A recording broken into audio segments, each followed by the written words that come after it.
What is going on, Contender here, back with another Honkai style guide, and today I'm here with the best characters to use for the new Apocalyptic reset. As you're watching this, it practically just came out on the NA server, already was available in Europe and Asia, so now I am here with the best characters to use. Ignore the account, this is not my actual account, I'm just here so I'm actually able to record this in advance. But this video will specifically be going over the best characters for Stage 4, which, you know, is the same. It's not like Pre-Fiction where the types really change. Same two bosses throughout the entire thing, same buffs. This video will be like the other ones. It's going to be super fast paced. I'm just going to be rapid firing characters for you to use and build around, so definitely buckle in. Before I get to the video, drop a like, drop a sub, hit the button for future videos like this, and let's get straight into it.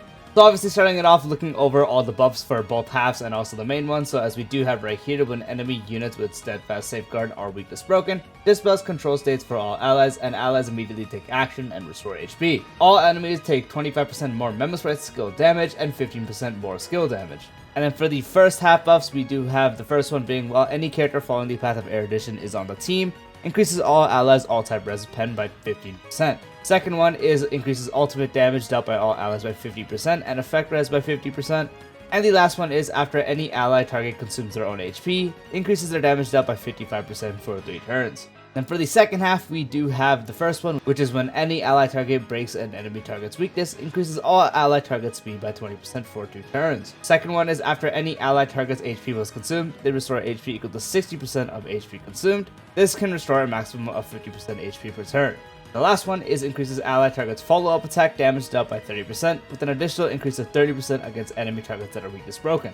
So first, starting it off with characters that are going to be good on both halves. There's not many, there's just going to be 2 here, but there are 2 that are relatively notable. First one is obviously going to be Castress, as the main buff is kind of incentivized around her. She also has a buff that works very well with her on both halves, and is just going to be great as she's able to hit every enemy with her Memo Sprite, and also her enhanced skill. So you're constantly going to be able to damage, and you're also going to be breaking anyone on the field if you do hit them enough, as again, her ultimate with summoning the actual Netherwing, hitting everyone with the Netherwing. And then if you do have the Netherwing out, you get access to the actual enhanced skill that she would have, which actually does hit everyone as well. And Castress herself does plenty damage and is able to attack a lot, especially when you do play with tunings, action advances, and so on. So the amount of output you can get and the amount of damage you can do is why Castress is going to be good on both halves, because again, she can also hit everyone. Now this does depend on the team you are running. Jade is going to be great on either halves. So let's say on the first team, you're maybe running the Herda team, Jade is fantastic with her. On the second half, maybe you're running Feixiao, Jade at E1 mainly is fantastic with her. It does depend on the team you are doing, but if you are able to get a proper team for Jade, she is going to cook on either half, as she is potentially able to have very high damage output, because you are constantly going to put the actual buff onto the person that's going to charge her, constantly get her up to the maximum points of charge, and unleash her follow-up attack, hitting everyone on the field. And if you do use your ultimate, you're going to get 2 times the enhancement for the actual follow-up attack, doing that much more damage with more hits, which is also going to help you lower toughness faster. So depending on the team you are using, Jade can be really good on either half. So for the first half, the best DPS you could probably use in general is going to be the Herda, which is no shocker, the bug always gets decimated by the Herda. Against that thing with ice weakness, and also always having a buff tailor-made towards her when it comes to that fight specifically. And her also just being, you know, full AoE once you do get the enhanced skill, the Hear Me Out skill. Ultimate doing fantastic damage with AoE, enhancing that to Hear Me Out, doing a bunch of damage and good toughness damage as well. A proper build Herda will actually just have 0 issues when it comes to the actual bug battle, as that battle just constantly gets decimated. She constantly will kill the bugs on the side, causing them to explode and lower toughness on the main one and also its HP, making him also take more damage in the process, which is also going to make the Herda do even more damage, which is why she is such a fantastic option you can use. Mirai is also a fantastic option you can use against the bug, as it is going to have some imaginary weakness primarily to it. The bugs can attack you and you can get actually hit with some crowd control effects, but Mirai in his actual mode will be able to avoid that. The only problem is you do want to break them to do even more damage and kill off the actual phase. Mirai doesn't actually want them to actually be weakness broken. That's something you want to look out for. You want to make sure you do weakness break the actual bug when you are sure you can kill very fast, but thankfully Mirai's attack will actually be able to do a lot of damage with the Kingslayer be King, and so thanks to that he will be able to kill the bug once you do weakness break him relatively fast. And when it comes to Mirai's damage outside of breaking the weakness, he's gonna do really good damage there as well. Only issue with him is he only has Blast unless you do have his E1 to make his Godslayer be God fully AoE. But even then, he's going to be able to perform very good damage and be able to constantly kill the bugs on the side very easily. And his damage output is just so high, and there is a buff that's going to be good for HP consumers, which is why he is going to be really good on the first half. Rappa is also going to be fantastic, as if there's ever 5 bugs in the field, she is going to be hitting all of them when she is in her actual mode. And when she's in her mode, you just get to go crazy, constantly hit them, weakness break them, a proper super break central team, especially with someone like Fugue. And combining that with Rappa is going to just let you shred through the bars, and since they have a imaginary weakness, you don't have to worry about only having half the actual effect you would, because that's how she does work. She is going to be able to have the full effect, and you're constantly going to be able to break at least the enemies on the side. And usually with one of her attacks, you'll break them on the side, proc super break, they'll explode, maybe more will be summoned, or the other ones will come closer so you can kill them as well. So even though until around the actual end where you do hit everyone, you won't be able to kill everyone on the field, but she still will be doing so much damage to where it does cycle fast, which is why Rappa is another fantastic option you can use. And also since Super Break is just always good on this. For the second half, so no shocker, Feixiao is going to be fantastic on the second half, as there's also a buff tailor-made towards follow-up attack characters, and her whole thing is she's able to do follow-up attacks, and her ultimate is considered follow-up attacks, and she's just going to be crazy on a follow-up attack team. Top of that, her ultimate has fantastic breaking potential thanks to the fact that it gets 100% weakness break efficiency on its own. Combine that with the actual sheer output you can get on a follow-up attack team, so constantly being able to attack, constantly lowering toughness outside of her ultimate, and then once you do get the ultimate, doing a bunch of damage at the same time, always weakness breaking. And since that second half does have wind weakness very, very prominent, you're going to be able to absolutely cook with Feixiao, which is why she is absolutely one of the best options you can use. Hulei is the most attacking boss in the game, which is why counter units thrive, and no other counter unit is better than Yunli, as she has the highest damage output you can get from counters, especially when you do proc the Intuit Call, which is the one you want to do for the highest damage output. On top of that, Intuit Call being fully AoE, it is balanced a bit of RNG, so anything Hulei does summon, you're going to be able to hit them and kill them.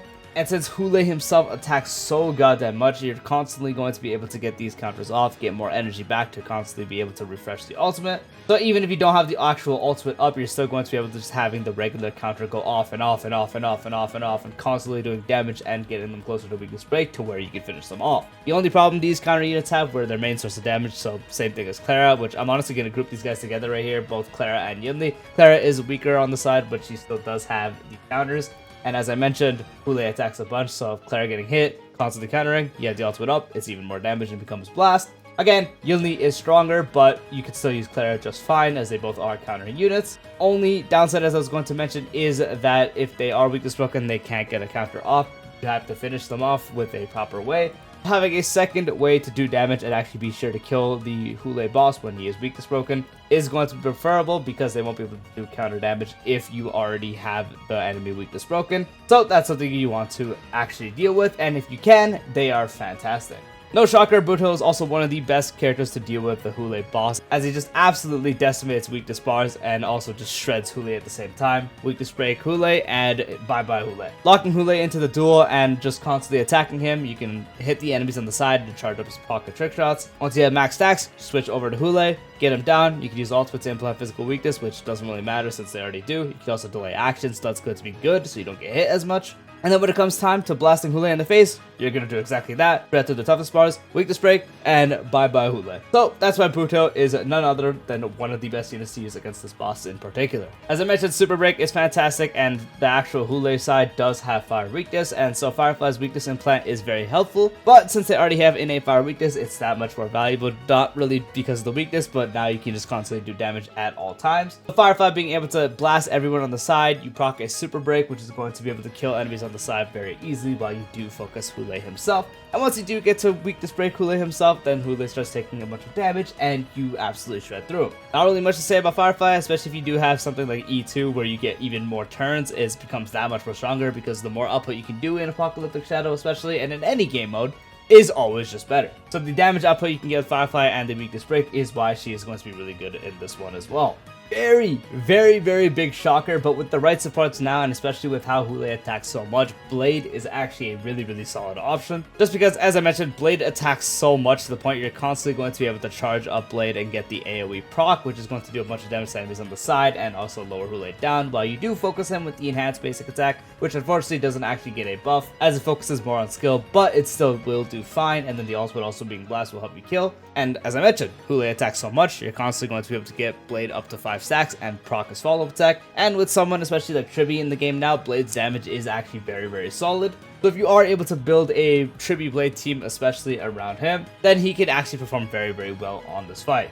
Now for the sub-DPS buffer/debuffer part, first character I do want to talk about is Topaz. She's mainly going to be paired with someone like Feixiao or just a follow-up team in general, where because of her sheer output, you're able to constantly lower toughness because, again, Numbi attacks so much, you have so much output with Topaz. And with how the follow-up attack team works, you get so many follow-ups to where you constantly will be lowering toughness. And since you're going to get so much output, you're constantly able to actually have Numbi get action forwarded because you're hitting that enemy with the debuff. And you're also going to be able to make them take more follow-up damage because that's her whole main gimmick, especially if you do have E1, making them take more crit damage or follow-up attacks. So increasing the damage dealt to that enemy, so you mainly will put it on somebody you want to kill on the side really quickly, or the main boss where you just shred down. So, good debuffs, especially with follow-up attack teams where it is practically the only place you will be using her. Having good toughness lowering, I should mention she's mainly going to be in the second half because that has fire weakness, so in those cases, Topaz can be really good if you are taking her on a follow-up attack team. Hunt March 7, same thing, usually on a follow-up attack team, so someone with Feixiao mainly performs really, really well, but there are other teams where she can actually function well, especially because the first half does have imaginary weakness, so she can function good there. Being able to buff the person you do buff speed and giving them extra effects based off the actual path that they're on. Getting the follow-up attack she does, and also being able to do a lot of good damage, especially if you do have the actual charge up. She's also someone that does basic attack, but again, it still is going to be fine. You're not missing too much by only having the skill buff be a thing.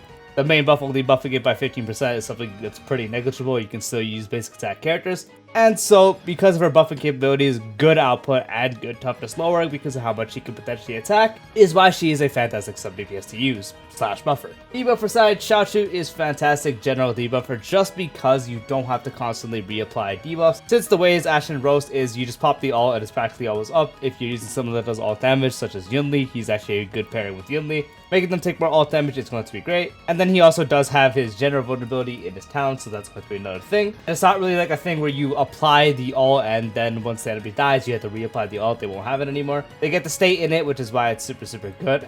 And his thing is not just strictly forced to be Blast. His skill is Blast, which will help the Ashen Roast stack, but they also just have the stacks come from the AoE ultimate, where when they attack, they can be effective with it. Which is why Jiaoqiu is actually a really solid general debuffer to use. Pela is also another great debuffer you can use just because the whole AoE defense shred that she does have. Unfortunately, she doesn't have it like Jiaoqiu where it'll constantly apply. If the enemies on the side die and then more come out, you're going to have to use another ultimate to get them. But thanks to how fast you can actually get ultimates on a built Pela, practically it only takes 2 skills to get your ultimate back, and that's not including if you get attacked to where it could potentially be even 1. You're going to have a pretty solid 40% defense shred on enemies, which is going to be really, really good practically on any team you do use her on, which is why she's another good option to use. When it comes to Harmony support / enablers, Tribi is going to be one of the best ones you can use just because of everything she provides is just beneficial to practically everyone. And especially since she does have one of the most broken and probably most commonly owned E1s, everything she provides is just going to be super powerful, from the skill giving all type res pen, the ultimate making enemies take additional quantum damage and also 30% more damage, having an AoE follow-up attack anytime you do have someone else use their ultimate, and with the E1 I mentioned, giving access to true damage, so any big attack you do and any attack you do in general is going to be doing even more damage thanks to how her E1 works. So the true damage proc is going to further increase your damage by a good amount. And she's just a slot in for any team, so even if you try to do a sustain this run, she'll be great on practically every other team. Sustain this, not sustain this, just having her as your main support, maybe having her as a secondary support, she's just going to be great. Everything from her buffs that she provides, all good, and also being a fantastic sub-DPS at the same time that is also purely AoE, where both sides also do have quantum weakness, so it's going to be great. Which is why Tribi is one of, if not the best option you can use. One of the other best supports you can use is going to be Robin, since she works practically on every team that isn't a break team. Her buff giving 50% damage dealt on the skill, ultimate giving everyone a second turn to act more, which is going to help you lower toughness even faster, giving everyone a bunch of attack, giving everyone 20% crit damage, and increasing crit damage dealt by follow-up attacks by 25%. So she's going to excel on a follow-up attack team. If you're running a Feixiao team, she's practically going to be glued to it, but she still just works on other teams. If you use her with someone like the Herda, she functions fine. I guess the other exception would be HP scalers, but she actually finds a way on those teams if you do something specific, but it's very uncommon.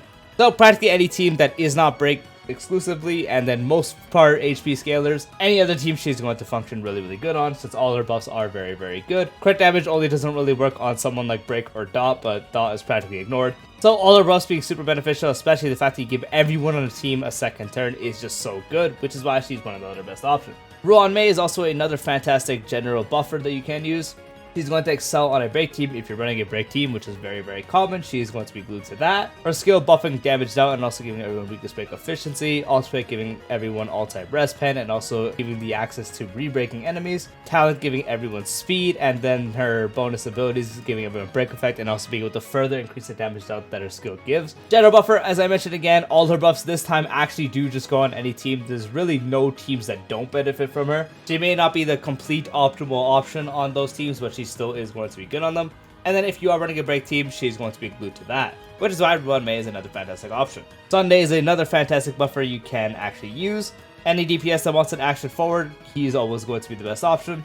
From his buffs, giving especially 30% damage dealt to that person you do buff at another turn, and if they have a Memo Sprite, it's an additional 50. There's really only two characters that benefit from that actual additional amount, which is really just Aglia and Jingwan specifically, but you're not really going to use them here just because there's so much lightning res, and technically Castress as well, but most teams won't use Sunday with Castress. So, but it's still just a good skill to use on its own because of the extra turn and still free damage dealt. Ultimate giving that person energy, so if they do benefit from the energy, very, very good there, and also a big increase to their crit damage, and also giving them 20% crit rate is just fantastic. He also does have a debuff cleanse, so that's another good thing to have, and if you do have his light cone, you can always have a skill point generating Sunday as well, since he will be skill point positive with his Lycon. So the way Sunday works and just practically being very, very universal is why he's another fantastic option you can use. Going to group these together, but Fugue and HMC are both great. You're going to strictly use these on practically just the Super Break enabling teams, so the ones that want Super Break, so Boot Hill, Rappa, Firefly.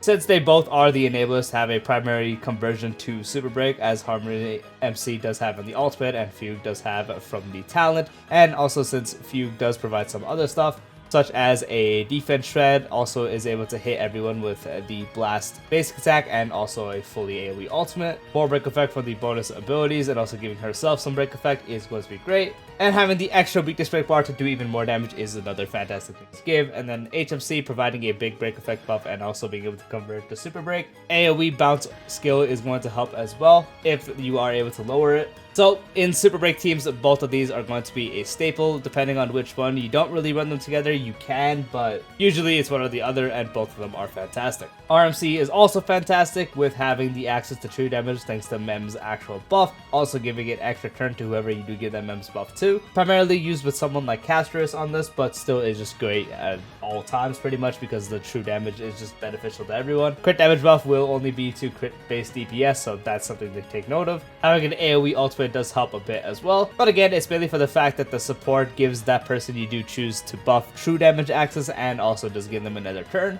So anyone that's going to benefit from that, which is, you know, a lot of characters, is why RMC is another fantastic option to use, usually as a slot in, but still optimal on some teams such as Castress. Going to speed through the sustain part just because there's not really much to talk about, but sustains, Aventurine is fantastic on practically any non-HP draining team. Also break technically, but he still can work there. His shield is just practically just unbreakable. He also has a debuff that makes enemies take 50% more crit damage dealt if they do get hit by the ultimate. He has a follow-up attack, so that's going to help if they do have imaginary weakness, and also just extra damage in general that will just be hitting. It's also balanced and can also refresh the shield a little bit. He also gives himself a bunch of crit and is a great sub-DPS at the same time. So combine all that with his immortal shield is why he is such a good option.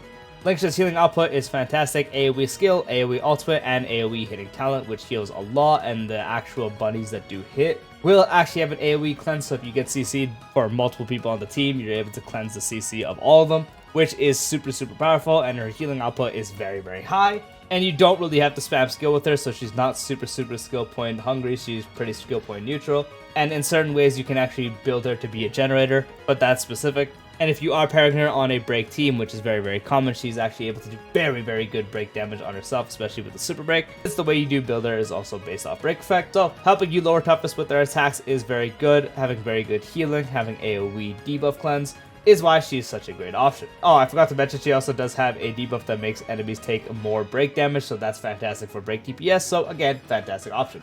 In some ways weaker in some cases, but also similar and can be stronger than Linksha is Gallagher. Fantastic option that provides offensive healing, great for especially HP drainers or break characters.